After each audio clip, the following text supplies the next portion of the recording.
तो hello everyone, very good morning, very good evening and very good afternoon to all of you. I hope कि आप सभी लोग बढ़िया हैं भाई और अच्छे से आप लोग पढ़ाई कर रहे हैं।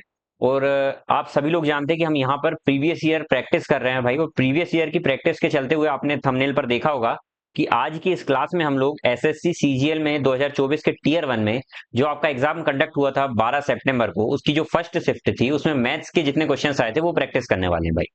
आपको क्लास शुरू करने से पहले ये बता देता हूं भाई कि ये प्रैक्टिस हम क्यों कर रहे हैं, क्योंकि आपको पता है कि एसएससी सीजीएल 2025 का आपका एग्जाम आने वाले थे, जिसका एग्जाम फॉर्म अभी आपका 22 अप्रैल से फिल होने वाला था। लेकिन आपको पता है कि एसएससी में जो भी इश्यूज चल रहे हैं उसके कारण अभी हाल ही में कुछ दिन पहले ये खबर आई थी कि एसएससी अपना कैलेंडर एक्सटेंड कर रहा है और न्यू कैलेंडर रिलीज करने वाला है।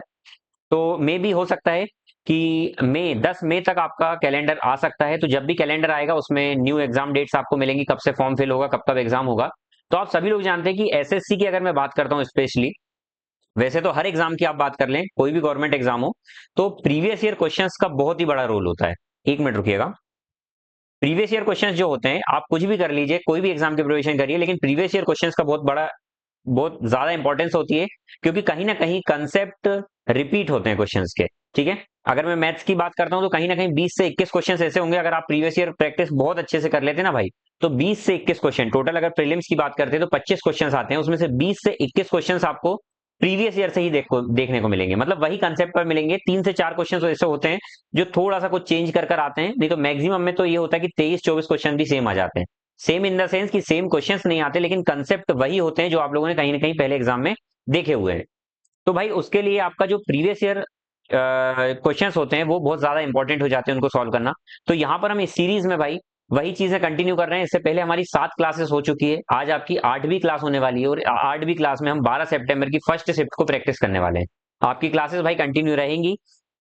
आपको ये बता देता हूँ कि क्लासेस बीच बीच में मैं ब्रेक कर देता हूँ, कुछ काम ऐसे आ जाते हैं। मैं कोशिश करता हूँ अपना 100% देता हूँ, अपनी एफिशिएंसी से ज्यादा उसमें आप कोशिश करता हूँ कि आपके लिए ला पाऊँ क्लास, लेकिन कंटिन्यू नहीं हो पा रहा था। अब मैं कोशिश करूंगा भाई कंटिन्यू है, इसलिए मैं आपसे प्रॉमिस भी नहीं करता हूँ, क्योंकि मुझे पता है कि मेरा शेड्यूल किस तरीके का है। जब पहले मेरे पास समय रहता था मैं कंटिन्यू लाता था, लेकिन अभी इस तरीके की चीजें हो रही है, लेकिन मैं वापस ट्रैक पर आने की कोशिश कर रहा हूँ और बहुत जल्दी आप लोगों के लिए इसी प्रकार से कंटिन्यू क्लास लाता रहूंगा। आप में से जो भी भाई हमारे चैनल पर पहली बार आया भाई, तो चैनल को सब्सक्राइब जरूर करिएगा, बेल आइकन को हिट करिएगा, ताकि नेक्स्ट वीडियो का नोटिफिकेशन आपके घर तक आ जाए, और इसी प्रकार से अपना प्यार बनाए रखिएगा। चलिए तो शुरुआत करते हैं। आपका पहला क्वेश्चन स्क्रीन के ऊपर ये दिख रहा होगा आपको। पहले क्वेश्चन में बोला गया है कि which digit should come in place of star. देखिए यहां पर बोला जा रहा है कि इनमें से कौन सी डिजिट आएगी। एक सेकेंड, ये वर्क क्यों नहीं कर रहा है, what happened to this, wait. हाँ देखिए, इसमें बोला गया है, पहला क्वेश्चन देखिए फिर से। फर्स्ट क्वेश्चन बोला गया है कि which digit come in place of star and dollar respectively if the number this is divisible by both 8 and 5। देखिए भैया, इसको सॉल्व करने से पहले यहाँ पर आपको विभाज्यता के नियम मतलब डिविजिबिलिटी रूल पता होना चाहिए। ठीक है, तो मैं यहाँ पर डिविजिबिलिटी रूल एक बार आपको रिकॉल करा देता हूँ, ध्यान से देख लीजिएगा भाई। 2 का डिविजिबिलिटी रूल क्या होता है, कोई भी नंबर हो, दुनिया का कोई भी नंबर हो, अगर उसकी लास्ट डिजिट अगर 0, 2, 4, 6, 8, अगर इतनी लास्ट डिजिट इनमें से कोई है, या फिर मैं बोल सकता हूं इवन नंबर है, तो वो नंबर 2 से 100% डिवाइड होगा।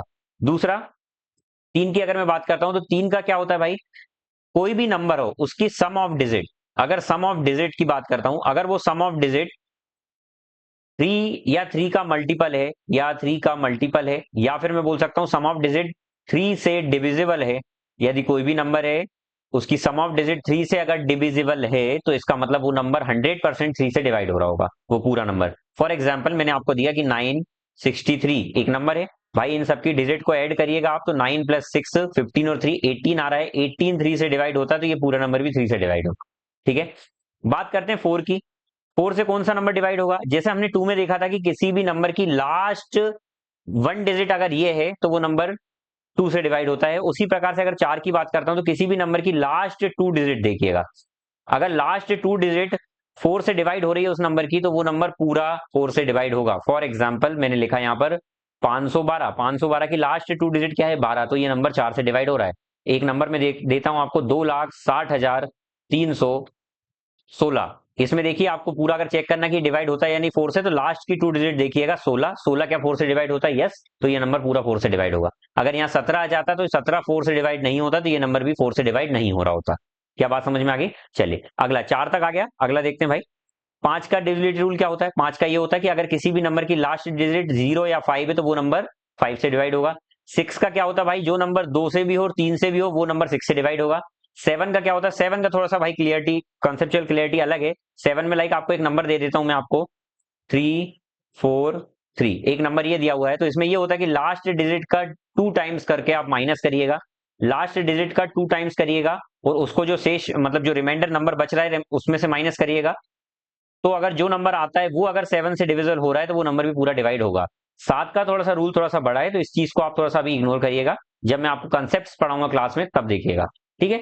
8 का रूल क्या होता है? जिस तरीके से मैंने आपको 4 का बताया कि लास्ट 2 डिजिट को देखना होता है, उसी प्रकार से 8 के केस में यदि किसी नंबर की लास्ट 3 डिजिट 8 से डिवाइड होती है तो वो नंबर पूरा 8 से डिवाइड होगा। Got it?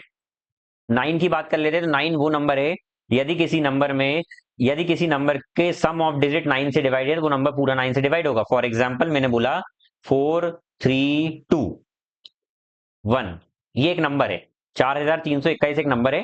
तो भैया आप देखिए इनकी सम ऑफ डिजिट कितनी हो रही है? 4 3 7 8 9 और 1 10, इसकी सम ऑफ डिजिट 10 हो रही है। 10 क्या 9 से कटता है? नहीं, तो ये नंबर भी 9 से नहीं कटेगा।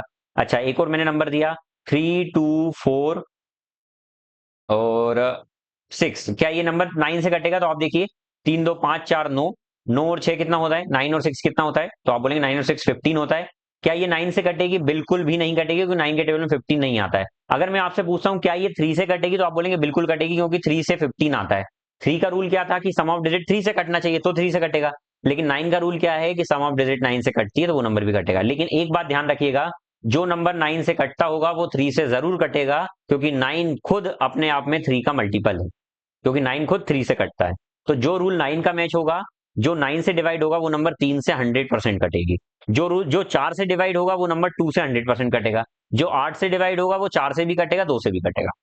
क्या बात समझ में आ गई? चलिए, तो होप कि इसका थोड़ा सा बेसिक कंसेप्ट समझ में आ गया होगा भाई। चलिए देखते हैं यहाँ पर कि यहाँ पर स्टार और इनकी जगह पर क्या आना चाहिए कि ये नंबर पूरा 8 और 5 से डिवाइड हो जाए। तो आप बोलेंगे देखिए सर 5 का रूल क्या होता है? लास्ट में या तो 0 आ जाए सर, या ऐसा डॉलर आ जाए, ठीक है। तो आप देखेंगे सर कि यहाँ पर 5 से डिवाइड होने के लिए इसकी प्लेस पर क्या आ सकता है? तो आप बोलेंगे सर 0 या 5 तो सभी ऑप्शन में दिया हुआ है, तो ठीक है इसमें से 0 या 5 आएगा। तो हम मान लेते हैं कि इसकी जगह अगर 0 में ले लेता हूं, तो बाकी नंबर क्या बच रहे हैं? 7 2 8 6 4 डैश और 0, ठीक है। तो यहां पर देखिएगा बोला गया 8 से, तो 8 का मतलब होता है लास्ट 3 डिजिट। तो लास्ट 3 डिजिट को डिवाइड करवाने के लिए यहां पर क्या क्या ले सकता हूं मैं? तो आप बोलेंगे सर डायरेक्ट ऑप्शन से ही जाइए। अगर मैंने 0 मान लिया तो दो ऑप्शन है। 0 के केस में ये 2 बोल रहा है, क्या यहाँ 2 लेने पर ये पूरा नंबर, ये 3 लास्ट की 3 डिजिट 8 से कट रही है क्या? क्योंकि 8 का रूल क्या होता है? 8 का रूल होता है लास्ट 3 डिजिट डिवाइड होना चाहिए। तो आप बोलेंगे सर ये नहीं कट रही, तो मतलब ये भी 8 से नहीं कटेगा।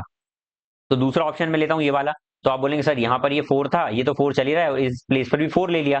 तो इसको चेक करके देखा तो ये 8 से डिवाइड हो रहा था और 0 भी हमारा सेटिस्फाई हो रहा, तो हमारा यही आंसर होगा।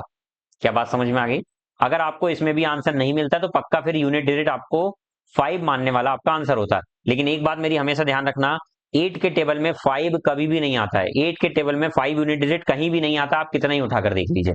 आप 8 का टेबल पढ़ेंगे तो 8 1 जा 8, 8 2 जा 16, 8 3 जा 24, 8 4 जा 32, 8 5 जा 40, 8 6 जा 48, 8 7 जा 56। तो देखिए आप 8 6 4 2 0, फिर 8 6 4 2 0 रिपीट होगा, 5 कभी भी नहीं आएगा। क्या बात समझ में आ गई? तो हमारा ये वाला आंसर होगा।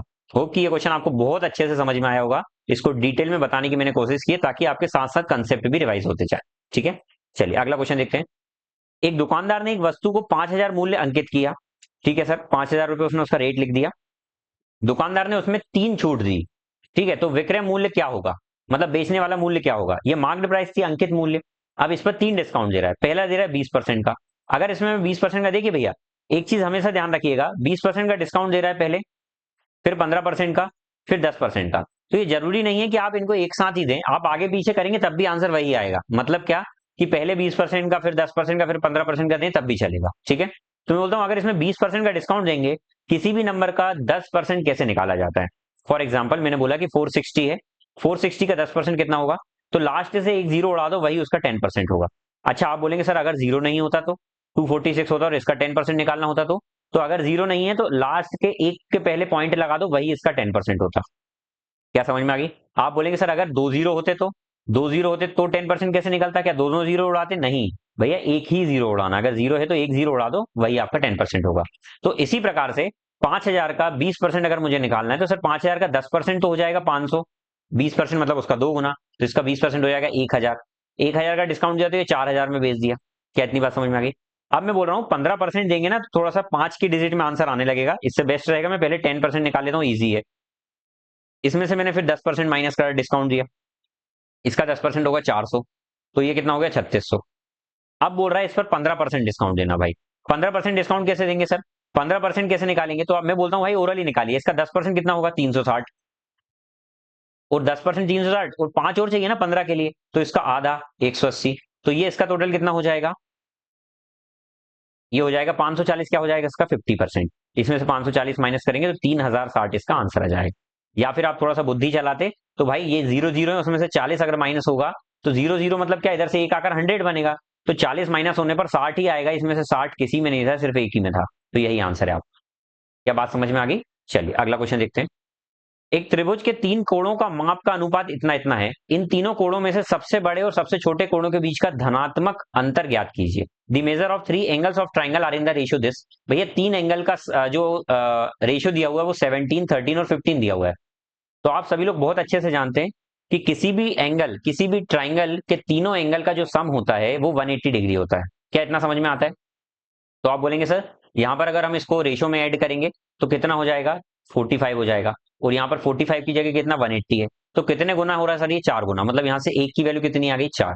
आपको क्या बोल रहा है कि डिफरेंस निकालना है ग्रेटेस्ट और स्मॉलेस्ट नंबर में, तो ग्रेटेस्ट था कितना 17, स्मॉलेस्ट था 13, तो 17 और 13 का डिफरेंस अगर मैं निकालूंगा तो कितना हो जाएगा 4।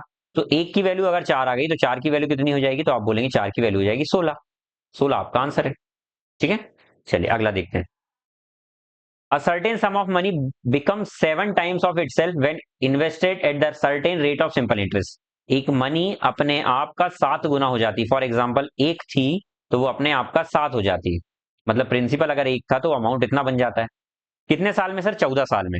भैया 14 ईयर की कहानी बता रहा है कि 14 साल में इतनी हो जा रही है। वो बोल रहा है कितने समय लगेगा कि जो मनी है वो अपने आप का 18 टाइम्स हो जाए। 18 टाइम्स मतलब इतना हो जाए। तो मुझे एक बात बताइएगा भाई, आपके दिमाग में घंटी बजना चाहिए, और वो क्या कि सर एक से कोई चीज 7 हो गई, मतलब कितना इंटरेस्ट मिला? 6 मिला। अच्छा 6 इंटरेस्ट कितने साल में मिला? तो आप बोलेंगे सर ये 14 ईयर में मिला। 14 ईयर में मिला। 14 साल में अगर 6 इंटरेस्ट मिला तो आपसे यहाँ पूछा जा रहा है कि 18 गुना, मतलब यहाँ पर कितना इंटरेस्ट? 17 इंटरेस्ट, तो 17 इंटरेस्ट कितने साल में मिलेगा भैया, ये बता दो मुझे। तो मुझे बताइए ये जो 14 है ये 6 के बराबर है, वो 17 की वैल्यू निकालना है। क्या यही हमको सॉल्व करना है? बस यही हमारा आंसर होगा। चलिए लिख देते हैं भैया। 14 इंटू में 17 अपॉन में 6 हो रहा है। 17 फोर जा कितना होता है? 68 का 8, 6 कैरी ओवर। 17 वन जा 17 और 6 कितना होता है? 23 अपॉन में 6। ठीक है, क्या आंसर आएगा यहां से? हाँ आएगा। 6 थ्री जा 18 हो गया, कितना बचा? 5। 6 नाइन जा 54 हो गया, कितना बचा? 4। पॉइंट लगाया भाई, 39 एक में ही आ रहा है, पॉइंट लगाया 40 हो गया। 6 6 जा 36, एक ही आंसर है, 39.66 आएगा, तो यही आंसर है हमारा। होप कि आपको समझ में आ गया होगा भाई। एक ट्राइंगल में एस एक पॉइंट है क्यू आर पर। एक ट्राइंगल है जिसका नाम है P Q are, P Q are, और यहां पर क्या बोला है? एक एस पॉइंट है क्यू आर पर, क्यू आर पर एक एस पॉइंट है सच दैट पी एस जो है वो परपेंडिकुलर है, मतलब 90 डिग्री क्यू आर पर। कोई दिक्कत नहीं है सर, यहां से इतनी चीज समझ में आ गई हमको। अब आगे क्या बोल रहा है भैया? आगे बोल रहा है then which of the following option is true, इनमें से कौन सा ऑप्शन आपका सही है? तो भाई जरा ध्यान से देखकर घंटी बजाना पड़ेगा आपको। ध्यान से देखिएगा, बिल्कुल घूर कर देखिएगा। यहाँ पर रिलेशन किस किस के बीच में बन रहा है? पी एस मतलब ये परपेंडिकुलर के बीच में बन रहा है, क्यू एस मतलब इसके बीच में बन रहा है, फिर पी क्यू मतलब हम देखिए चारों ऑप्शन में हम देखेंगे ना तो यही साइड दी हुई है। पी क्यू मतलब ये वाली साइड, और फिर क्या पी आर मतलब ये वाली साइड। तो सिंपल सी बात है सर, यहाँ पर एक बात बोली जा रही है कि ये चारों साइड आ रही है निकल कर। कौन कौन सी आ रही है? 1 2 3 4। तो कौन कौन से ट्राइंगल की बात कर रहे हैं भैया? एक बात बताइए, अगर मैं बड़े ट्राइंगल की बात करता हूँ, देखिए इस ट्राइंगल में अगर मुझे इसका एरिया निकालना होगा तो मैं क्या बोलूंगा? क्या आप बोलेंगे सर आपने वो पढ़ा है पाइथागोरस थ्योरम? तो पाइथागोरस थ्योरम अगर मैं इसमें लगाता हूं तो इसमें देखिए पाइथागोरस थ्योरम का अगर मैं इसमें यूज करता हूं तो इसमें यहां पर अगर मैं अप्लाई करता हूं तो एक क्या होगी पाइथागोरस थ्योरम? तो आप बोलेंगे sir P S square plus Q S square, ये इस ट्राइंगल में इक्वल टू होता है पी क्यू स्क्वायर। क्या इतना होता है? क्या ये होता है? अच्छा अगला मैं ये वाले ट्राइंगल में लगाऊंगा तो क्या होगी? तो आप बोलेंगे सर वो होता है P S square plus S R square base का स्क्वायर इज इक्वल टू ये वाला हाइपोटेन्यूस पी आर का स्क्वायर, यही होता है। अब यहां पर देखिए पी एस के फॉर्म में तो आ रहा है आंसर, ठीक है। पीएस के फॉर्म में मत देखिए, आप देखिए ये आपको इस तरीके से लाना है ना। मैं ये बोलता हूँ आपको कि पीएस पीएस दोनों में ही है ना, तो मैं बोलता हूँ पीएस को अगर पीएस को यहीं रहने देते, बाकी को उधर भेज देते तो क्या होगा, तो आप बोलेंगे PS square is equal to P Q square minus में क्यू एस स्क्वायर, और यहां पर भी डिक्टो अगर मैं यही करता हूं तो PS square is equal to P R square minus में एस आर स्क्वायर। क्या भैया पीएस स्क्वायर की वैल्यू ये भी है, पीएस स्क्वायर की वैल्यू ये भी है, तो क्या ये दोनों आपस में बराबर नहीं होंगे? तो P Q square minus Q S square क्या बन रहा है, P Q square minus Q S square is equal to हो रहा है P R square minus S R square. भैया यहाँ पर ऐसा ऑप्शन देखिए, अगर ये वाला देखें हम तो पी क्यू को यहीं रहने दीजिए, पी क्यू के साथ एस आर बोल रहा है ना, तो एस आर को इधर लाइए, तो पी क्यू का square plus S R square हो जाएगा, माइनस का था इधर अगर प्लस, और ये उधर जाएगा तो इधर कितना है P R square plus Q S square हो जाएगा। ये है भाई, ये वाला आंसर है। क्या इतनी बात समझ में आ गई? तो यही हमारा आंसर होगा। अगले क्वेश्चन पे जाते हैं। M and N walk along a circular track, M और एन सर्कुलर ट्रैक पर चलते हैं। वो 5 बजे सेम पॉइंट से अपोजिट डायरेक्शन में चलना शुरू करते हैं। देखिए एक सर्कुलर ट्रैक है ये, ठीक है, ये एक सर्कुलर ट्रैक है। आगे बोला जाएगा कि एम और एन सर्कुलर ट्रैक पर 5 बजे चलना स्टार्ट करते हैं एक ही पॉइंट से। एम और एन वॉक करते हैं। देखिए एम जो चलता है ना, एम जो चलता है वो 5 राउंड राउंड पर आवर चलता है, 5 राउंड पर आवर, मतलब हर 5 राउंड, 1 घंटे में 5 राउंड मारता है। और जो एन है ना भैया, वो 2 राउंड पर आवर मारता है। बड़ा ही अच्छा क्वेश्चन है भाई। How many times will they cross each other before meeting at the initial point. यहां पर ये बोला जा रहा है, नहीं नहीं, वो 6:30 बजे मिलने से पहले, मतलब बोला जा रहा है कि how many times will they cross each other before 6:30 on the same day. Same दिन पर वो 6:30 बजे सुबह से पहले कितनी बार मिल जाएंगे। मतलब देखिए 5 बजे दोनों ने शुरू करा चलना, और कहाँ जा रहे हैं, अपोजिट डायरेक्शन में जा रहे हैं। सिंपल सी बात एक बता दूं भाई मैं आपको, सिंपल सी बात, यहाँ पर क्या सर्कल का आपको पता है कि सर्कल कितना डिस्टेंस का है? सर्कल का आपको डिस्टेंस पता है क्या? नहीं पता। यहाँ पर बोल रहा है कि भाई वो 5 राउंड जाता है 1 घंटे में, 1 घंटे में 5 राउंड चलता है। मैं मान लेता हूँ भाई एक राउंड 1 किलोमीटर का होगा, एक राउंड 1 किलोमीटर का होगा। तो सिंपल सी बात है, मैं एम का क्या बोल सकता हूँ कि एम जो है वो 5 किलोमीटर जाता है, 5 किलोमीटर जा रहा है हर 1 घंटे में, और एन जो है वो 2 किलोमीटर जा रहा है हर 1 घंटे में। क्या इतना बोल सकता हूँ? तो आप बोलेंगे बिल्कुल बोल सकते हैं सर। क्या कर सकते हैं हम? बिल्कुल बोल सकते हैं। अब आगे क्या बोला गया है, how many times they cross each other before 6:30। वो 6 साढ़े 6 बजे से मिलने से पहले कितनी बार एक दूसरे से मिलेंगे। तो मुझे बताइएगा कितना समय लग रहा है भैया इनको। तो आप बोलेंगे 1.5 आवर, 1.5 घंटे तक ये दोनों चल रहे हैं। तो देखिए भाई वैसे तो क्वेश्चन बहुत ही ईजी है, इसमें कोई आपको ज्यादा सॉल्व करने की जरूरत नहीं है। उससे पहले वो कितनी बार मिलेंगे, मुझे एक बात बताइएगा। दोनों ने अपोजिट डायरेक्शन में चलना शुरू किया, एक इधर जा रहा है एक इधर जा रहा है। जब ये इधर जाएगा तो भाई ये बोल रहा है कि 1 घंटे में ये कितना, 1 घंटे में ये 5 किलोमीटर चलेगा, मतलब 5 किलोमीटर मतलब 5 राउंड मार देगा, 1 घंटे में 5 राउंड मार देगा। और ये 1 घंटे में 2 ही राउंड मार पाएगा। तो भैया कितने बार वो मिलेंगे? तो भाई मैक्सिमम तो यहाँ पर ये 5 और 2 7 बार मिल गए। मतलब मैं ये बोल सकता हूँ, सिंपल सी बात है कि ये 1 घंटे में अगर मैं देखूंगा ना भाई, तो ये 1 घंटे में आपस में अगर दोनों चलना शुरू करेंगे ना भाई, तो दोनों ने ऐसा 5 की स्पीड से इधर किया, इसने इसकी स्पीड से किया, तो दोनों का अगर मैं ऐड कर दूं स्पीड, क्योंकि अपोजिट डायरेक्शन में जाते टाइम स्पीड ऐड होती है। स्पीड क्या होती है? ऐड होती है, रिलेटिव स्पीड का कंसेप्ट है। तो दोनों 5 और 7 की स्पीड से जाएंगे, ठीक है। तो पहले तो ये 7 बार मिलेंगे, और अगली बार फिर मैं देखूंगा तो 3.5 बार और मिलेंगे। 0.5 को इग्नोर किया जाता है, 10 बार ये टोटल मिलेंगे भाई, 10 बार ये टोटल मिलेंगे। क्या समझ में आ गया? चलिए क्वेश्चन अगर ये थोड़ा सा कम समझ में आया तो भाई कमेंट बॉक्स में लिखकर जरूर बताना, नेक्स्ट क्लास में इसको और अच्छे से समझा दूंगा मैं, ठीक है। चलिए अगला क्वेश्चन। दो पाइप ए और बी किसी टैंक को 10 मिनट और 20 मिनट में भर सकते हैं। एक पाइप है जो 10 मिनट में भर सकता है, एक पाइप है बी जो इसको 20 मिनट में भर सकता है, ठीक है। सी पाइप जो है वो 30 मिनट में खाली कर सकता है। बहुत सही, 30 मिनट में ये खाली कर सकता है।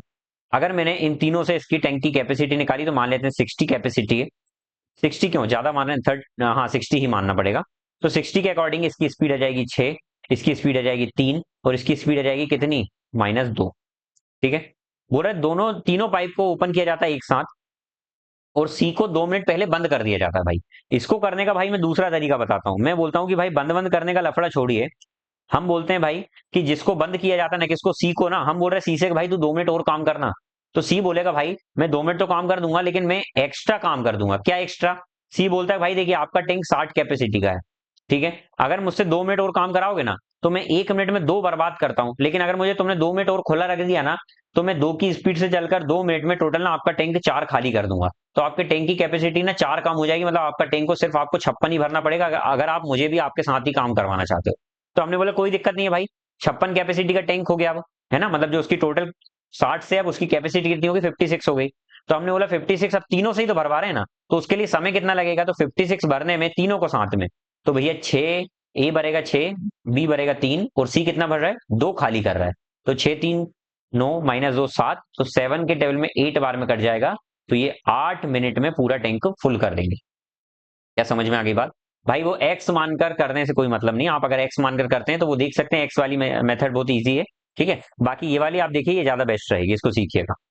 देखिए क्या बोला गया है, एक पाई चार्ट दिया हुआ है स्टार्टअप का। If total number of successful startup is इतना, अच्छा टोटल नंबर ऑफ इतने हैं, then find the startup in education and agriculture sector. ठीक है, एजुकेशन और एग्रीकल्चर, एग्रीकल्चर एंड एजुकेशन दोनों को ऐड करो तो कितना हो रहा है, 36%। तो 36% किसका, 2910 का। ठीक है, तो 36% हटाकर नीचे 0 इंटू में 2910, इसका निकालना है आपको 36%। ठीक है, तो 0 से सुनसा बसुन हो जाएगा, पॉइंट को इग्नोर करिए भाई पहले तो। 36 बन जाए, 36 का 6 आ जाएगा, 3 कैरी ओवर। 36 9 से कितना होगा, तो 200, देखिए 39 या 270 और 54 324, 327 का 7, 32 यहाँ, 36 टू जा 72, 74, 104, 104। तो 104 और नीचे 10 चल रहा था, तो पॉइंट हटाकर ऊपर 6, तो 1047.6। भाई इस तरीके से आपको कैलकुलेशन आना चाहिए एग्जाम में। ठीक है, पॉइंट को इग्नोर करने का बोला है, जहां पर देखिए गलत हो सकता है, उसने बोला नेग्लेक्ट डेसिमल पार्ट। अब आपको दोनों ही नजदीक दिख रहे हैं, सबसे नजदीक ये वाला आंसर, लेकिन उसने बोला कि नेग्लेक्ट करना है आपको, ना कि अप्रॉक्स लेना है। अगर बोलता कि अप्रॉक्स, तो सबसे नजदीक वाला आंसर ये होता, लेकिन उसने क्या बोला, नेग्लेक्ट करना। नेग्लेक्ट मतलब कि जो लिखा है उसको मिटा दो, अगर यहाँ 0.9 भी होता तो हटा देते, लेकिन अगर अप्रॉक्स बोलता तो अप्रॉक्स में ये नजदीक होता 1048 के, तो वो आंसर हो जाता। ठीक है भाई, अच्छा क्वेश्चन था। देखिए the income of P Q R in the ratio, P Q R की जो इनकम है, पी क्यू आर की, अच्छा क्वेश्चन है भाई, ये कैलकुलेटिव था। ये इनकम है इसकी 10 12, ये एक डाउट में भेजा था मुझे, 10 12 और 9, और उनका जो एक्सपेंडिचर है वो कितना है भैया, तो आप बोलेंगे 12 15 और 8, ये दिया एक्सपेंडिचर। अब यहां पर ध्यान से सुनिएगा, बहुत ही ध्यान से, वो बोल रहा है what is the ratio of their saving, उनकी सेविंग कितनी होगी अगर क्यू सेव करता है 25% ऑफ हिज इनकम। भैया क्यू कितना सेव कर रहा है, तो आप बोलेंगे क्यू जो है वो 25%, अपनी इनकम का 25%, इसका 25% कितना होगा, तो आप बोलेंगे इसका 25% तो 3 होगा, 3 सेव करता है। लेकिन भैया इसका 25% अगर मैं 3 निकाल लिया, तो ये 15 क्यों बोल रहा है, मतलब इसको हमको कम करना पड़ेगा। तो बेसिकली इसको 3 बनाने के लिए मैंने क्या करा, आपने बोला कि सर इसमें 5 का डिवाइड किया तब तो 3 बना, मैं बोलता हूँ सब में 5 का डिवाइड कर दो, तो ये सबका रिलेशन जुड़ जाएगा। तो इसका, इनका जो एक्सपेंडिचर का एक्चुअल रेशियो आ गया वो 12/5, 3 और 8/5। इससे हुआ क्या, इसको करने से, इससे करने से ये हुआ कि सर इनकम को और एक्सपेंडिचर में आपस में रिलेशन हो गया। अभी तक ये सेपरेट थे, हमने इनसे इनका रिलेशन बनवा दिया। ठीक है भाई, रिलेशन बनाना आप बहुत अच्छे से जानते हैं। तो यहां से 10 12 और 9 इसका इनकम आ गई, और एक्सपेंडिचर कितना हो गया, आप बोलेंगे सर 12/5, 3 एंड 8/5। Got it. अब यहां से हमको सेविंग निकालना है, तो सेविंग कैसे निकालेंगे भाई, इनकम में से एक्सपेंडिचर माइनस करते हैं, तो 10 में से 12/5 जाएगा तो कितना हो जाएगा, 50 - 12, 38/5, 50 और 12, 38/5, बिल्कुल सही। आगे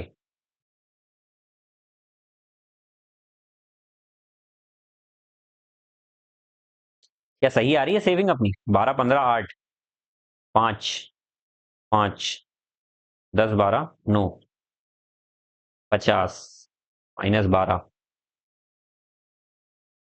38/5, ठीक है सही है। देखिए आगे क्या आ रहा है सर, यहाँ पर ये 3 जब इसमें से माइनस होगा तो कितना आ जाएगा, 9, और यहाँ पर क्या होगा सर, 5 9 जा 45 -8, 45 में से 8 जाएगा तो कितना बचेगा, 45 में से 8 जाएगा तो 30, क्या बच रहा है यार, आंसर कुछ गलत ही आ रहा है मुझे लग रहा है। 8/5, 5 9 या 45 -8, 45 में से 8 जाएगा अपॉन में 5 आ जाएगा, 3 हो जाएगा, तो 37/5। कुछ आंसर गलत ही आ रहा है भाई मुझे लग रहा है, अजीब सा आंसर क्यों बन रहा है, समझ नहीं आ रहा है। क्यू सेव, क्यू कहाँ है, ये है ना, 25% ऑफ हिज इनकम, क्यू जो है वो सेव करता है। एक सेकंड यार, ये सेविंग दी हुई है ना, सेव, मैंने एक्सपेंडिचर क्यों लिख दिया, गलती यहीं तो हो गई ना, सॉरी यार, ये पूरा क्वेश्चन गलत कर दिया हमने, ध्यान नहीं दे पाए, sorry for that, it's blunder mistake. Income यहाँ पर 10 12 और 9 दी हुई है, और आपकी जो एक्सपेंडिचर है वो यहाँ पर दिया हुआ है 12, 15 और कितना 8। यहाँ पर बोला है क्यू सेव करता है ना कि एक्सपेंडिचर, है ना। तो यहाँ पर क्यू की सेविंग कितनी है, तो आप बोलेंगे सर क्यू की सेविंग है 25% ऑफ इनकम। इनकम का 25% उसकी सेविंग है। तो आप बोलेंगे सर इनकम का 25% सेविंग है, मतलब उसकी सेविंग कितनी है 3। तो सेविंग अगर 3 है तो इसका एक्सपेंडिचर कितना आना चाहिए सर, 12 अगर कमाता है 3 सेव करता है तो 9 आना चाहिए। तो 9 की जगह 15 लिखा हुआ है, मतलब क्या, हम इसको 15 बनाएंगे तो आप क्या बोलेंगे सर, 9 की जगह ये 15 लिखा हुआ है, इसका मतलब क्या किया होगा, हमको 15 को 9 बनाना होगा। तो 15 को 9 बनाने के लिए क्या करा होगा, 9 इंटू में 9/15 करा होगा, इसको इंटू में 9/15 करा होगा। तो उसी प्रकार से यहाँ भी 9/15 कर दो और इधर भी 9/15 कर दो। ऐसा क्यों करा भैया, 15 रिमूव करना था इसलिए 15 का डिवाइड कर दिया और 9 का मल्टीप्लाई क्योंकि 9 लाना था। तो यहाँ पर हमारा एक्चुअली में एक्सपेंडिचर क्या आ जाएगा, तो आप बोलेंगे सर 3 4 12, 3 5 15, 9 4 36/5 रेशियो 9 रेशियो, यहाँ देखिए 3 3 9, 3 5 15, 24/5। अब हमको क्या निकालना है, सेविंग। सेविंग कैसे निकलती है भाई, बहुत ही अच्छे से आप लोग जानते हैं कि सेविंग निकालने के लिए एक ही अच्छा तरीका क्या, इनकम में से एक्सपेंडिचर को माइनस कर दो। तो 10 में से 36/5 जाएगा तो कितना आ जाएगा 14/5। दूसरा 12 में से 9 जाएगा तो ये तो 3 पहले भी निकल गई थी, 3 आ गई। और तीसरा 9 में से 24/5 जाएगा तो 45 माइनस 24 कितना आ जाएगा 21/5। भैया 5 रिमूव करना है तो पूरे में 5 का मल्टीप्लाई कर दो, डिनोमिनेटर से अगर 5 हटाना है तो ये 14 15 हो जाएगा, 5 3 जा, और ये आ जाएगा 21, 14 15 21 इसका आंसर है। या फिर आपको घंटी बच जाना चाहिए था, 14 एक ही ऑप्शन में दिख रहा था तो यही आंसर होगा। ठीक है, टी की वैल्यू दी हुई है ये पुट करना भाई, कुछ नहीं करना है, 2/5 पुट कर दीजिए, 2/5 का क्यूब प्लस 3/5 का क्यूब प्लस 9/5 इंटू में टी की वैल्यू कितनी है 2/5। बस 2 का क्यूब कितना होगा 8 125 प्लस 27 125 प्लस 9 2 18 अपॉन में 25। भैया मैं बोलता हूँ सब में 125 बना दो ना, इसमें एक 5 का और कर दो तो एलसीएम लेने की जरूरत नहीं पड़ेगी। तो नीचे एलसीएम आ गया 125, ऊपर बचा 8 27 और 90। 90 और 8 98, दो 125 अपॉन में 125। वेरी इजी क्वेश्चन, ये आंसर है। ठीक है, नेक्स्ट क्वेश्चन देखिए। अगला क्वेश्चन आपकी स्क्रीन के ऊपर ये रहा, the average of 12 number is 48। 12 number का जो एवरेज है वो है 48। एवरेज ऑफ फर्स्ट 5 नंबर, पहले 5 नंबर का एवरेज है 45। अगले 4 नंबर का जो एवरेज है वो है 52। ठीक है, अब बच क्या क्या रहा है, 10वां नंबर, 11वां नंबर और 12वां नंबर। ठीक है, ये 3 नंबर बच रहे हैं। क्या क्या बच रहे हैं, 10वां नंबर, 11वां नंबर और 12वां नंबर। मैं बोलता हूं भाई आपको निकालना क्या है, average of 11th and 12th number is. भाई ये बाद में निकालेंगे, पहले तो ये नंबर पता होना चाहिए क्या है। सबसे पहले ध्यान से देखिएगा, पूरे नंबर का एवरेज अगर 12 है, 5 का ये है, तो आखिरी के कितने नंबर बच रहे हैं, आप बोलेंगे आखिरी के 3 का एवरेज और निकाल लो कितना है। आखिरी के 3 यही नंबर है तो इनका एवरेज पता लग जाएगा तो हमारा सॉल्व हो जाएगा क्वेश्चन। तो यहां पर पहले बोला गया है ये 45 है, मतलब ये 5 नंबर 45 है, मतलब कितना कम है, तो आप बोलेंगे सर ये 3 कम है एवरेज से। 3 कितने लोग, 5 लोग कम है, तो ये ओवरऑल -15 आ रहा है। ठीक है, अच्छा ये कितना ज्यादा है, तो आप बोलेंगे ये 4 ज्यादा है, 4 का, तो ये ओवरऑल 16 ज्यादा है। तो ओवरऑल अगर मैं देखूंगा तो ये एक ज्यादा आ रहा है, तो एक ज्यादा आ रहा है तो इनका एवरेज इनसे एक कम आना चाहिए। इनका एवरेज इनसे एक कम आना चाहिए, इसका एवरेज कितना आ गया 47। क्या इतनी बात समझ में आ गई, तो सर इनका एवरेज एक ज्यादा आ रहा था, मुझे इसका निकालना है, तो हमने इसको एक, ये ज्यादा था तो इसको एक कम कर दिया, ये 47 आ गया। तो हमारा काम यहाँ पर खत्म हो गया, हमारा क्या काम क्या खत्म हो गया कि सर इसका अब हमको कोई मतलब नहीं बचा, हमारा 47 लास्ट के 3 नंबर का एवरेज आ गया। बस यहीं से सॉल्व करना है। अब हमारा क्वेश्चन इतना सा बचा कि आखिरी के 3 नंबर दिए हुए हैं भैया आपके पास, सिंपल सी बात है, इनका जो एवरेज हमारे पास है वो कितना है, इनका एवरेज आ गया 47। क्या बोला गया है, 10th number is 10 less than the 11th number. 10th number है वो 10 कम है 11th नंबर से, एंड 5 मोर, मतलब ये 5, इसी की बात चले, 10वां नंबर जो है वो 5 ज्यादा है 12वें नंबर से, 5 ज्यादा है 12वें नंबर से। तो 12वें नंबर से 5 ज्यादा करने के लिए इसको -15 होना चाहिए, तब तो 5 ज्यादा होगा भैया। माइनस के केस में कम वाला ज्यादा होता है, ज्यादा वाला कम होता है। ठीक है, तो ये कम वाला ज्यादा होगा और ज्यादा वाला कम होगा। ठीक है, तो ये इससे 5 ज्यादा हो गया। इतनी बात समझ में आ गई, चलिए। यहाँ पर इनका एवरेज इतना बोल रहा है, हमको एवरेज क्या निकालना है, 11th और 12th का एवरेज। तो सिंपल सी बात है, पहले एक्स की वैल्यू निकालेंगे। तो सर तीनों का अगर मैं सम करता हूं तो कितना आएगा, तो आप बोलेंगे सर 3x माइनस में 25, और उसकी वैल्यू यहाँ पर सम कितना होगा, तीनों का एवरेज 47, तीनों का सम कितना होगा तो 47 इंटू 3 करेंगे तो कितना हो जाएगा 120 और 21 तो कितना 141। 25 उधर जाकर ऐड होगा तो 3x की वैल्यू कितनी हो जाएगी 140 166। ठीक है, तो x की वैल्यू कितनी आ जाएगी 166 अपॉन में 3। इतनी बात समझ में आ गया। आपको निकालना क्या है 11th और 12th का एवरेज। तो 11th और 12th का एवरेज क्या होगा, यही तो होगा सर। तो 2x माइनस 15 अपॉन में 2, तो ये हो जाएगा x माइनस में 15 अपॉन में 2। तो x की वैल्यू कितनी है, तो आप बोलेंगे 166 अपॉन में 3 और माइनस में 15 अपॉन में 2। ठीक है, बस सॉल्व कर दीजिए भैया। 2 6 12 का 2, 1 यहाँ, 13 का 3, 1 यहाँ, और ये 3 अपॉन में 3, 6 हो जाएगा एलसीएम, माइनस में 45। 45 माइनस करिए कितना हो रहा है, तो आप बोलेंगे सर 8 5 13 माइनस करेंगे तो 87, 287 अपॉन में 6, 6 4 जा 24, और यहाँ 6 8 जा 48 तो नहीं, 6 7 जा 42 कर सकते हैं, 6 8 जा 48 भी होता है ना यार, ये थोड़ा सा कहाँ गलत हो रहा है यार, 48.5 आ रहा है क्या, ये क्या हमारी सही आई हुई है। ये 3x माइनस 25 बिल्कुल सही है, उधर जाकर 25 प्लस होगा तो 166 हो जाएगा, 166 अपॉन में 3 हो रहा है। इनका एवरेज हम निकालेंगे तो 11th और 12th का एवरेज बोला था, तो 2x माइनस 15 अपॉन में 2 इसका एवरेज होगा, तो x माइनस 15 अपॉन में 2 इसका एवरेज होगा। तो यहाँ पर x की वैल्यू हमने पुट कर दी 166 अपॉन में 3 माइनस में 51 अपॉन 2 होगा। एलसीएम इनका लिया तो 6 आ गया, 2 करेंगे तो 16 दूनी 32, 6 दूनी 12, तो 332 हो जाएगा, माइनस में 15 3 45 हो जाएगा। 45 अगर इसमें से माइनस करते हैं तो 332 में से 45 माइनस करूंगा तो 12 में से 5 गया तो 7 हो गया 2, फिर 32 में से 4 गया तो 28 हो गया, अपॉन में कितना 6, 6 4 जा 24, सही आ रहा है, 6 4 जा 24, कितना बचा 4, 6 8 जा 48 आ रहा है 0.5। यार यहाँ कहाँ गलत हो रहा है हमारा, अगर हम एक्चुअली में देखें तो इसका आंसर हमारे अकॉर्डिंग क्या आ रहा है भाई, 287 अपॉन में 6 आ रहा है, 6 4 जा 24, 4 यहाँ, 6 7 जा 42, कितना बच रहा है 5.68 जा 48, 47.8 के समथिंग आ रहा है भाई। पता नहीं ये क्यों आ रहा है, आप इसको चेक करके जरूर बताइएगा कहां पर हमारी मिस्टेक हो रही है। ठीक है, चलिए समय खराब नहीं करते हैं, आगे चलते हैं। मेथड आप समझ गए, इसका आंसर मुझे कमेंट में लिखकर बताइए कहां मिस्टेक हो रही है हमारी। ठीक है, चलिए अगला क्वेश्चन देखते हैं। If at least 40% marks in mathematics are required for pursuing higher studies, how many eligible for pursuing higher? देखिए भैया, अगर हायर स्टडीज आपको करना है तो मैथमेटिक्स में आपको एटलीस्ट 40% से ज्यादा नंबर चाहिए, और यहाँ पर टोटल मार्क्स जो है वो 50 नंबर का पेपर है। तो देखिए यहाँ पर दिया हुआ है सब्जेक्ट वाइज की 40 या उससे ज्यादा नंबर, 30 या उससे ज्यादा, 20 या उससे ज्यादा, 10 या उससे अबव, 0 उससे अबव। तो ये सब्जेक्ट वाइज आपको दिया हुआ है। आपसे बोला कि मैथमेटिक्स में 40% से ज्यादा आना चाहिए, एटलीस्ट 40% तो आना ही चाहिए। तो 50 का अगर मैं 40% निकालूंगा तो 50 का 40% कितना होगा, 50 का 40% होगा 20।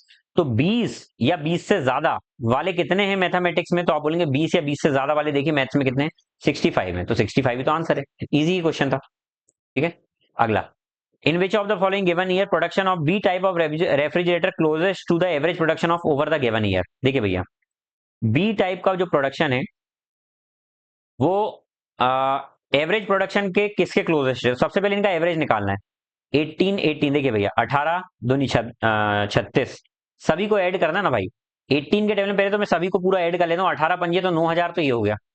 9000 के बाद इनमें से एक एक सौ, 9300, 9300, 9400, 9500, 9500 आ गया इसका सम, डिवाइड बाय कितने नंबर से भैया 5, तो इसका हमने निकाला 5 1 जा 5 9 जा 45, 1900 इसका एवरेज आ गया। इसके सबसे क्लोजेस्ट कौन है, तो आप बोलेंगे सर सबसे क्लोजेस्ट अगर मैं देखूंगा ना तो 2012 भी है, 1890 और ये भी 10 10 दोनों को ज्यादा कम है, सबसे क्लोजेस्ट तो ये दोनों ही दिख रहा हूँ, यही हमारा आंसर 2012 थे।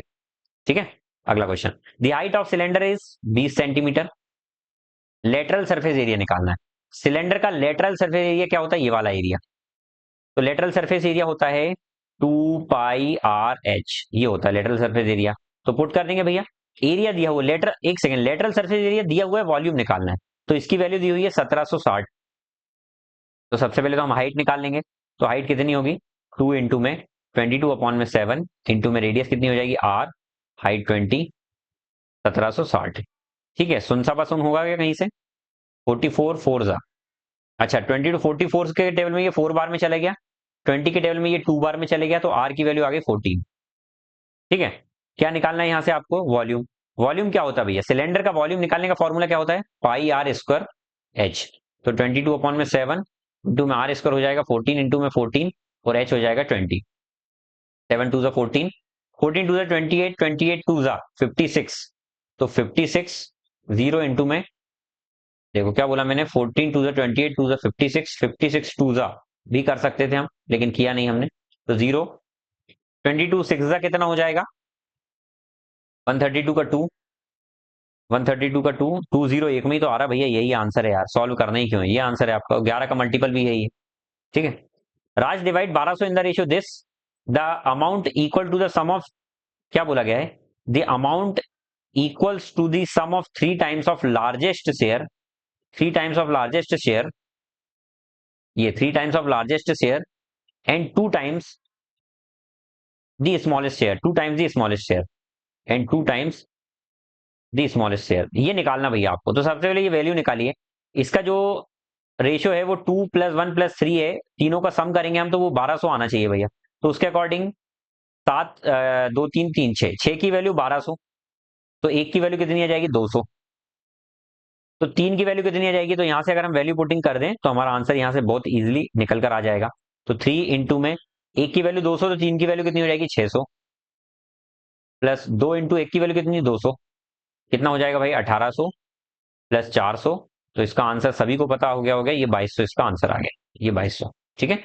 अगला क्वेश्चन, x + 1/x ये दिया हुआ है, आपको ये निकालना है। मैं बोलता हूँ दोनों साइड x का डिवाइड कर दो जब भी ऐसा क्वेश्चन आए ना, क्यों, क्योंकि दोनों साइड x x कॉमन दिख रहा है। तो बचेगा 7x - 9 + 7/x, क्योंकि हमको इस फॉर्म में लाना है। डिवाइड बाय क्या बचेगा यहाँ पर, x - 1, x का डिवाइड होते जा रहा है ना भाई सभी में, प्लस 1/x। अच्छा, ऊपर वाले में से अगर मैं 7 कॉमन ले लूंगा तो x + 1/x बच जाएगा, और ये -9 तो चल ही रहा है, मतलब इन दोनों में से, तो -9 ये आ गया, अपॉन में x + 1/x और माइनस में 1, x + 1/x दिया 15, पुट कर दो वैल्यू, 7 इंटू में 15 -9 अपॉन में 15 -1, तो कितना हो जाएगा, नीचे आ जाएगा 14, और 15 सत्ते 15 7 105, 105 में से 9 जाएगा तो कितना 96, 14 के टेबल में 96 कितने बार में आता है, नहीं आता ना, 2 7 7 2 14, एक सेकंड, 2 7 14, 248 तो 48 अपॉन में 7 इसका आंसर है, प्लस का। एक ट्राइंगल है ए बी सी और डी ई एफ, जिसमें ए बी मतलब ये साइड बराबर है इसके एफ डी के, एफ डी मतलब इसके, भैया एक ट्राइंगल बनाना ही पड़ेगा हमको, क्या है ए बी सी, कॉन्ग्रुएंट बोल रहा है ऐसे ऐसे कॉन्ग्रुएंट है, ठीक है, कॉन्ग्रुएंट है कौन कौन से ट्राइंगल, ये दोनों। अच्छा, उसमें ये बोला है कि ए बी एफ डी के बराबर है, ए बी तो एफ डी के बराबर है, तो मैं बोलता हूँ भाई नेमिंग आपकी ऐसी ही करें जहां पर ए बी एफ डी के बराबर हो, तो मैं इसको ऐसे ही बनाता हूँ डी ई एफ ना, डी ई एफ। तो देखो एफ डी यहां पर आ गया, तो ए बी एफ डी के बराबर है, एंगल ए जो है वो एंगल डी के बराबर है, बोला है दोनों triangle side angle side congruency, देखिए भैया साइड ये होगी, एंगल ये हो गया, साइड एंगल और ये वाली साइड होना चाहिए, क्योंकि बीच की होती है ना साइड, तो यही साइड, ये एंगल और ये साइड, तो भैया करस्पॉन्डिंग साइड कौन कौन सी बराबर होगी, तो ये तो पहले से ही बराबर उसने बोल दी है, कौन कौन सी साइड बराबर बोल दी है, उसने ये साइड बराबर बोल दी है, ये एंगल बराबर बोल दिया है, तो अब बच कौन सी साइड रही है, ए सी बराबर है किसके, ए ई के, सॉरी डी ई के, ये आ गया आंसर। ठीक है, कॉन्ग्रुएंसी का क्वेश्चन है, कॉन्ग्रुएंसी मतलब डिक्टो सेम, पूरा सेम है, क्या फिगर सेम है पूरी। ये टेबल में से आपको देखना है और निकालना क्या है, the total number of soap sold by company Q and S together in may, Q and S ने मई में, क्यू एंड एस ने मई में जितने सोप बेचे वो कितने ज्यादा हैं कंपनी पी के जुलाई में, कंपनी पी के जुलाई में, कंपनी पी ने जुलाई में कितने बेचे उससे। तो भैया हम इन दोनों का पहले सम करते हैं, तो कितना हो जाएगा 1500 दूनी 3000, 3200, 3276 से ये 1820 से कितना ज्यादा है, कितना ज्यादा है, तो हम अगर मैं माइनस कर लूं भाई इसको तो कितना बचेगा, 6 5 4 1, इतना ज्यादा है। ठीक है, तो क्या बोलेंगे आप सर, 1456 ज्यादा है 1820 से, परसेंट में जाने के लिए 100 का मल्टीप्लाई, एक जीरो से एक जीरो काट सकते हैं भाई, 2 9 18, 2 1 2, 2 7 14, 2 2 4, 2 8 16, कितने बार में कट सकता है 91 के टेबल में, 8 बार में पूरा जा रहा है, तो इसका 80% आ रहा है भाई आंसर। ठीक है, चलिए अगला, find the value of x. देखिए भैया, ये होता है मीन प्रपोर्शन, प्रपोर्शन वाला केस होता है, ये प्रपोर्शन बोलते हैं इसको। अगर ये आपस में प्रपोर्शन है, मैंने बोला कि ए रेशो बी प्रपोर्शन है सी रेशो डी के, तो यहां से क्या केस बनता है, ए इंटू में डी बराबर होगा बी इंटू में सी के, ये बनता है। तो उसी प्रकार से यहाँ क्या बनेगा, 28.9 इंटू में 36.1 बराबर होगा x इंटू में x के। तो एक्स स्क्वायर क्या बन जाएगा, 28.9 इंटू में 36.1। मैं बोलता हूँ इसको हटाकर रूट लगा दो, तो इनको देखकर घंटा बजना चाहिए। ये 289 17 का अंडर रूट होता है भैया, और 361 किसका होता है, जल्दी से बता दीजिए। तो 361 होता है 29 का। ठीक है, तो 17 इंटू में 29 हो जाएगा, लेकिन ये पॉइंट वाले दो नंबर थे, तो नीचे 100 आता, दो जीरो वाला, तो वो 100 रूट से बाहर आकर 10 हो जाएगा। ठीक है, तो आंसर क्या आ जाएगा एक्स की वैल्यू, तो वो होगी 17 इंटू में 29 अपॉन में 10। तो 17 नाइन का कितना होता है, 153 का 3, ए के ऑप्शन में 3 नहीं है, 2 में है, तो 15 यहाँ पर आ गया। 17 दूनी 34, 34 में 15 ऐड किया तो 49 आ जाएगा। क्या आ रहा है भाई,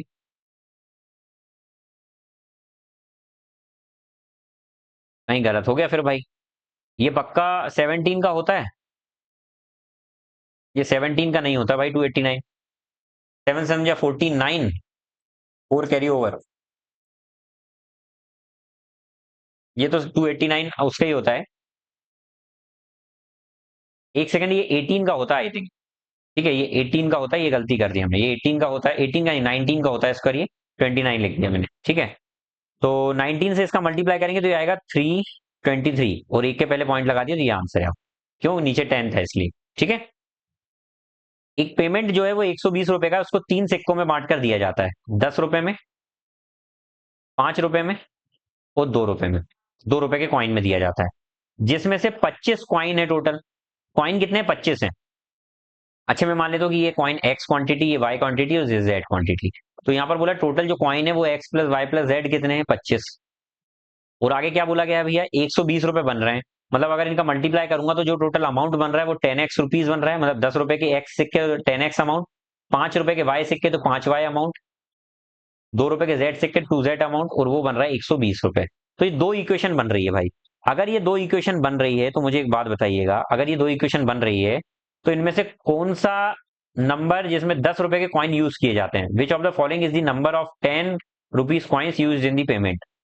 इनमें से कौन से में 10 रुपए का कॉइन यूज किया जा रहा है, मतलब कितने सिक्के यूज किए जा रहे हैं 10 रुपए के। तो हमको ऑप्शन से ही चेक करना भाई। ऑप्शन से कैसे, आप देखिए ध्यान से देखिएगा। फॉर एग्जाम्पल अगर मैं मान लेता हूँ कि ऑप्शन 10 ले लिया मैंने, 10 रुपए के 10 सिक्के, तो ये कितने बन जाएंगे, 100 रुपए। क्या 100 रुपए बन जाएंगे।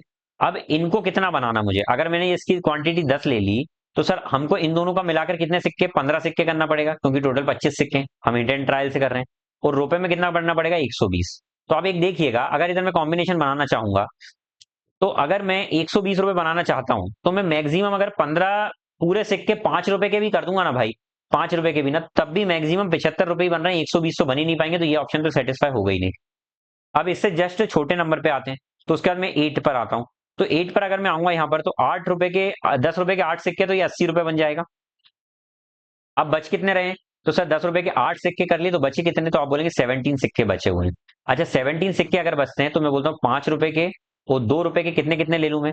तो आप बोलेंगे 5 रुपए के और 2 रुपए के अगर सिक्के लेना है, तो मैं बोलता हूँ कि एक काम करिएगा, हमको रुपए में कितने चाहिए, तो आप बोलेंगे सर 40 रुपए चाहिए सिर्फ हमको, कितने, 40 रुपए। तो मैं बोलता हूँ इसमें किस तरीके से हम ले लें। तो एक काम करते हैं, यहां पर क्या करिए, ये 15 सिक्के इसके ले लीजिए और 2 सिक्के इसके, तो देखिए सेटिस्फाई हो रहा है कैसे, 15 टू 30 रुपीज और 5 टू 10 रुपीज, तो ये 40 रुपए सेटिस्फाई हो रहा है, तो हमारा यही आंसर होगा। ठीक है, आप बाकी वो चेक करना, इसी प्रकार से कॉम्बिनेशन बनेगा कि वो रुपए कन्वर्ट ही नहीं हो पाएगा। भाई इसको करने का सबसे बेस्ट तरीका यही है, क्योंकि यहाँ पर दो इक्वेशन है और 3 वेरिएबल हैं, जिसको सॉल्व करना बहुत ही मुश्किल हो जाएगा, इसलिए कोई मतलब नहीं इसको सॉल्व करना। आपको इसको हिट एंड ट्रायल से करना चाहिए, और मेरे ख्याल से ये क्वेश्चन एग्जाम में आना ही नहीं चाहिए। क्यों, क्योंकि जब दो इक्वेशन दी हुई है और 3 वेरिएबल है, तो उनको निकालना थोड़ा टफ हो जाता है, एक को जीरो मानना ही पड़ेगा तभी सॉल्व हो सकता है। ठीक है, एलजेब्रा का ये कंसेप्ट है। आगे देखिएगा, आपको बोला गया है कि थीटा की वैल्यू पुट करना है, इसको सॉल्व करना है, तो थीटा की वैल्यू में क्या हो सकती है, तो मैं 45 मानता हूँ। 45 मानूंगा तो कॉसेक स्क्वायर 45, कॉसेक 45 क्या होगा, साइन 45 होता है 1/√2, तो ये हो जाएगा √2 का स्क्वायर, प्लस 3 इंटू में कॉट स्क्वायर होता है 1, तो ये सेटिस्फाई हो ही नहीं रहा है, क्योंकि 2 इंटू में √2 का स्क्वायर 2 प्लस 3 तो ये हो जाएगा 7, तो ये सेटिस्फाई हो ही नहीं रहा है। अगला मैंने 30 अगर ऑप्शन मान लिया, तो कॉसेक 30 कितना होता है? साइन 30 होता है 1/2, कॉसेक 30 होता है 2। तो यहां से अगर मैंने पुट किया, तो 2 इंटू में कॉसेक 30 मतलब 2 का square plus 3 into cot 30। Cot 30 कितना होता है? जो टेन 60 होता है वही कॉट 30 होता है। टेन 60 कितना होता है? √3। तो कॉट 30 कितना होगा? √3। तो √3 का यहाँ पर कितना आ जाएगा? स्क्वायर आ जाएगा। तो यहाँ क्या बनेगा भाई? 2 इंटू में 4 प्लस 3 इंटू में 3। तो 4 2 ज़ा 8 प्लस 9 कितना होता है भाई? 8 प्लस 9 कितना? 17। सेटिस्फाई कर रहा है, तो यही आंसर है। ठीक है, तो बोलो जल्दी से, आगे आओ। तो भाई ये 21 नंबर का क्वेश्चन आपका डन डनाडन डन। ये क्वेश्चन देखिए भाई, इस क्वेश्चन में हम क्या कर सकते हैं, जब भी इस तरीके का क्वेश्चन आए भाई, तो हमको रूट में से अगर बाहर आना है, तो रूट के अंदर आपको स्क्वायर क्रिएट करना पड़ेगा। और स्क्वायर क्रिएट करने के लिए एक आइडेंटिटी होती है, sine square theta plus cos square theta equal to 1। Sine square theta plus cos square theta equal to 1 होता है। तो यहां से 1 माइनस साइन स्क्वायर थीटा की वैल्यू हो जाएगी कॉस स्क्वायर थीटा, ये हो जाएगी। तो मैं यहां पर बोलता हूं कि अगर मैं ऊपर नीचे, मतलब क्या, ये 1 प्लस साइन थीटा अपॉन में 1 माइनस साइन थीटा, अगर मैं ऊपर नीचे कुछ का मल्टीप्लाई कर दूं तो हमारा कंसेप्ट बन जाएगा। मुझे नीचे क्या बनाना है? तो नीचे मुझे सिंगल नंबर बनाना है। सिंगल नंबर कैसा? कि नीचे या तो कॉस आ जाए। क्यों? क्योंकि एलसीएम लेने में दिक्कत नहीं होगी, मैं आगे आपको समझाता हूं क्यों। ठीक है, तो मैं यहां पर किसका मल्टीप्लाई कर दूं? अगर मैं यहां पर 1 प्लस साइन थीटा का मल्टीप्लाई कर दूं नीचे भी, और 1 प्लस साइन थीटा ऊपर भी, तो क्या होगा भाई? आपने एक अलजेब्रा में फॉर्मूला पढ़ा होगा, ए प्लस बी इंटू में ए माइनस बी, तो जिसका मतलब होता है ए स्क्वायर माइनस में बी स्क्वायर। तो क्या हो जाएगा ये? और एक और फॉर्मूला होता है, देखिए, ए प्लस बी इंटू ए प्लस बी तो हो जाएगा ए प्लस बी का होल स्क्वायर। लेकिन नीचे क्या बनेगा? ए स्क्वायर माइनस बी स्क्वायर, तो 1 square minus sine square theta. तो ये यही तो है जो ये है, 1 के स्क्वायर से क्या फर्क पड़ता है? तो उसकी जगह कॉस स्क्वायर लिख देंगे। तो ये बन जाएगा 1 प्लस साइन थीटा का स्क्वायर अपॉन में कॉस स्क्वायर थीटा का अंडर रूट। तो रूट से ये 2 कट गया और ये कट गया, तो क्या बचेगा sir? 1 plus sine theta upon में कॉस थीटा। ठीक है, तो इसको मैं अगर ब्रेक करूंगा, तो ये एलसीएम के फॉर्म में 1 upon cos theta plus sine theta separate हो जाएगा। लेकिन अब मैं यहां से आपको ये बात बताना चाह रहा हूं भाई, यहां से तो क्वेश्चन सॉल्व हो ही गया आपका। कुछ नहीं करना, 1 अपॉन कॉस का मतलब होता है सेक, और साइन अपॉन कॉस का मतलब टेन, तो यही आंसर है हमारा। लेकिन अगर आप गलती से ऊपर 1 माइनस साइन कर देते ना भाई, तो ऊपर बन जाता 1 माइनस साइन स्क्वायर थीटा, और नीचे बनता 1 माइनस साइन थीटा का होल स्क्वायर। ठीक है, तो भाई ये हो जाता कॉस स्क्वायर, तो ये कॉस थीटा बन जाता रूट के बाहर, और ये 1 माइनस साइन का होल स्क्वायर, तो ये बन जाता 1 माइनस साइन। मुझे बताइए अब आप इसको, ये नीचे वाले को एलसीएम में कैसे ब्रेक करते? इसको कोई ऐसा थोड़ी ना लिखते आपकी, कॉस थीटा अपॉन में 1 माइनस में कॉस थीटा अपॉन में साइन थीटा, ये नहीं लिखते, ये गलत है। तो इसलिए हमको नीचे सिंगल डिजिट में, जब भी ऐसा क्वेश्चन आएगा, तो नीचे सिंगल डिजिट बनाने की कोशिश करना, मतलब सिंगल नंबर, सिंगल यूनिट बनाने की कोशिश करना। इसलिए मैंने नीचे कॉस बनाने की कोशिश की, और कॉस कैसे बन सकता है? 1 माइनस साइन स्क्वायर से। होप ये क्वेश्चन समझ में आ गया हो। ठीक है, चलिए इसको सिंप्लीफाई करना है, तो बोर्ड मास के अकॉर्डिंग ब्रैकेट के अंदर ब्रैकेट, तो सबसे अंदर का ब्रैकेट ये हो गया। 14.5 में 13.5 गया 1, 5 में से 1 गया 4, 7 में से 4 गया 3, 3 में से 3 गया 0, तो 15.5 ही बच गया भैया, यही आंसर है। इतना इजी क्वेश्चन। दो सर्कल हैं जिनका जो कि एक दूसरे को टच करते हैं एक्सटर्नली, जिसकी रेडियस है 16 और 8। भैया टच करते हैं तो उनके बीच के, उनके सेंटर के बीच की डिस्टेंस होगी वो 16 प्लस 8 हो जाएगी, रेडियस को ऐड करके। ठीक है, तो यहां पर निकालना क्या है? Common tangent. भैया डायरेक्ट कॉमन टेंजेंट निकलेगी, जिसको हम डीसीटी के नाम से जानते हैं। क्यों? क्योंकि जब दोनों एक दूसरे को टच करते हैं, तो वहां पर डीसीटी फाइंड की जाती है, और डीसीटी क्या होगी? डिस्टेंस का स्क्वायर माइनस दोनों रेडियस के डिफरेंस का स्क्वायर, ये होती है डीसीटी। तो क्या करेंगे सर हम? अंडर रूट में डिस्टेंस का स्क्वायर कितना हो गया? 16 और 8 कितना होता है? 24। 24 का स्क्वायर कर देंगे, 24 का स्क्वायर माइनस रेडियस के डिफरेंस का स्क्वायर। रेडियस का डिफरेंस कितना है सर? 8। 8 का स्क्वायर। तो सर यहाँ पर ए स्क्वायर माइनस बी स्क्वायर को मैं ए प्लस बी इंटू ए माइनस बी लिख दूं, तो ए प्लस बी कितना हो जाएगा? 32 इंटू ए माइनस बी कितना हो जाएगा? 16। अच्छा, इन दोनों में से कॉमन अगर 16 बाहर ले लूं, तो वो रूट कितने में आ जाएगा? 4 बन के बाहर आ जाएगा, अंडर रूट में 2 बच जाएगा, 4√2 आंसर है। क्या हुआ भाई? नहीं, 16 आ जाएगा बाहर, दोनों में 16 16 निकले के एक 16 बाहर आएगा, और √2, 16√2 आंसर। ठीक है, चलिए अगला। ये देखिए भाई, ये भी बड़ा सुंदर सुशील स्वच्छ क्वेश्चन है। इसमें से यदि मैं, एक बात ध्यान रखिएगा भाई, एक आइडेंटिटी ध्यान रखिएगा, 1 माइनस वन माइनस, एक सेकंड बताता हूं, टू साइन स्क्वायर थीटा हमेशा बराबर होता है किसके, two cos square theta minus one के। आप बोलेंगे ये कैसा बेहुदा कंसेप्ट है, इसको मैं हुदा बना के बताता हूं आपको। जो आपको बेहुदा लग रहा है इसको मैं अभी हुदा बनाता हूं। देखिए, मैं अगर ये वन को इधर दौड़ा कर ले आऊंगा तो माइनस का वन प्लस का बन जाएगा, वन प्लस वन। और ये माइनस का जो उधर ये है इसको उधर ले आऊंगा तो ये प्लस का बन जाएगा, तो two cos square theta plus two sine square theta. ये हो गया टू। इधर से दोनों में से टू कॉमन ले लिया तो अंदर बचा two cos square theta plus sine square theta.